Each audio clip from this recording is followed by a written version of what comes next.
तो ये खाना खाने के आदाब क्या है। आज हम खाना तो खाते हैं, लेकिन खाना खाने के आदाब क्या है, वो चीज़ हमारे लिए जानना बहुत ज़रूरी है। सुन्नत तरीका क्या है, तो हम जान ले थोड़ा सा। खाना खाने से पहले दोनों हाथों को अच्छी तरह से धोना।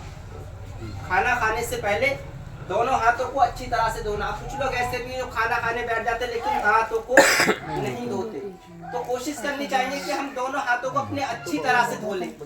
और हाथ धोने के बाद अगर हाथ धो भी लेते हैं तो हम क्या करते हैं, हमारे घर पे तौलिया रुमाल वगैरह पड़ा होता है, उससे हम पोंछ लेते हैं हाथों को।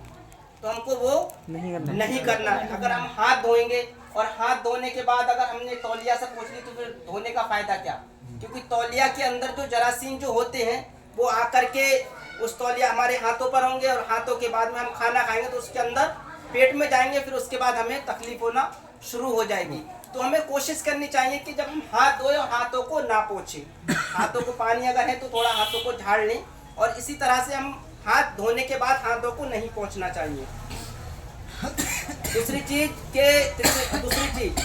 मसनून तरीके पर बैठना। मसनून तरीके पर बैठना, इस तरह से खाना खाने बैठे तो इस तरह से बैठे खाना खाने के लिए। ये तरीका सबसे बेस्ट तरीका है।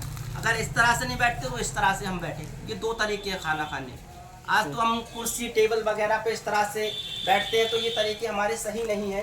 तो हमें कोशिश करनी चाहिए कि हम जमीन पर बैठ के खाना खाएं और दस्तरखान बिछा करके खाना खाएं। दस्तरखान इसलिए बिछाया जाता है कि खाने की जो भी कुछ थोड़े बहुत टुकड़े जो होते हैं अगर वो गिर जाएं तो ऐसा ना करें कि हम उनको फेंक दें, दस्तरखान से उठा करके खा लें। ये हमारे हजरत उस्मान गनी रदी अल्लाह ताला की सुन्नत मुबारक है। हजरत उस्मान गनी रदी अल्लाह ताला की सुन्नत मुबारक है। तो इसके लिए जो दाने अगर जो गिर जाए दस्तरखान पे उसको उठा करके खाना भी ये सुन्नत है। तो हमारे लिए कोशिश करनी चाहिए कि हम वो चीज़ करने की कोशिश करें। जैसा कि मैंने बताया अभी, बायां पैर बिछा दे और दाएं पैर को खड़ा रखे, फिर सुरीन पर बैठे और दोनों घुटने खड़े करके बैठे, जिस तरह से मैंने बताया था अभी। और खाना जब खाए तो सर पर यानी सर ढककर खाना खाना, सर ढककर खाना। टोपी वगैरह या रुमाल वगैरह को बांध करके कहीं भी खाएं, शादी हो या ब्याह हो, कोई भी चीज़ हो, तो सर ढक करके खाना खाना चाहिए, बहुत ज़रूरी है। खाना खाने से पहले बिस्मिल्लाह अर्रहमान अर्रहीम पढ़ना, समझे। बिस्मिल्लाह से जब कोई शख्स खाना शुरू करता है तो जो बिस्मिल्लाह पढ़ के खाना खाना शुरू करता है तो शैतान उसके खाने में शामिल नहीं होता है, समझे। खाना खाने से पहले दुआ पढ़ना, यानी खाना खाने की पहले दुआ पढ़ना, बिस्मिल्लाहि वाला बरकतिल्लाह, इस तरह अल्लाह हमारे तो उसमें बरकत अता फरमा। फिर बिस्मिल्लाह पढ़ेंगे तो उससे शैतान भी उसमें शामिल नहीं होगा। खाना खाने से पहले और बाद में थोड़ा सा नमक चखना। खाना खाने से पहले थोड़ा सा नमक ले लें और चख लें, उसको खा लें, उससे कि हाजमा होगा। और बाद में भी खाना खाने के बाद थोड़ा नमक चख लें। और दाएं हाथ से खाना खाएं, सीधे हाथ से, जो सीधा हाथ कहते हैं, दाएं हाथ से खाना खाएं। और प्लेट का जो हिस्सा ज़्यादा करीब हो, प्लेट का हिस्सा जो ज़्यादा करीब हो उस तरफ से खाना चाहिए, उस तरफ से खाना खाना चाहिए। और खाना खाने के बाद दुआ पढ़ना, खाना खाने के बाद में दुआ पढ़ना।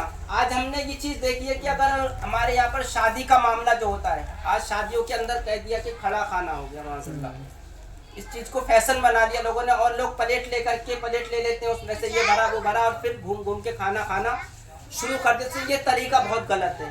ये तरीका इंसानों वाला तरीका नहीं है, जानवरों का तरीका होता है। जानवर खाते हैं खड़े होकर के और घूम घूम के, हम इंसान खड़े होकर के नहीं खाना चाहिए। शादी के अंदर कहीं भी जाएं तो बेहतर ये है कि हम बैठ करके खाना खाएं। अगर कोई खड़े होकर खाता है तो उनको समझाएं कि खड़े होकर के खाना नहीं खाना चाहिए, इसकी बहुत ज़्यादा सख्त वईद है।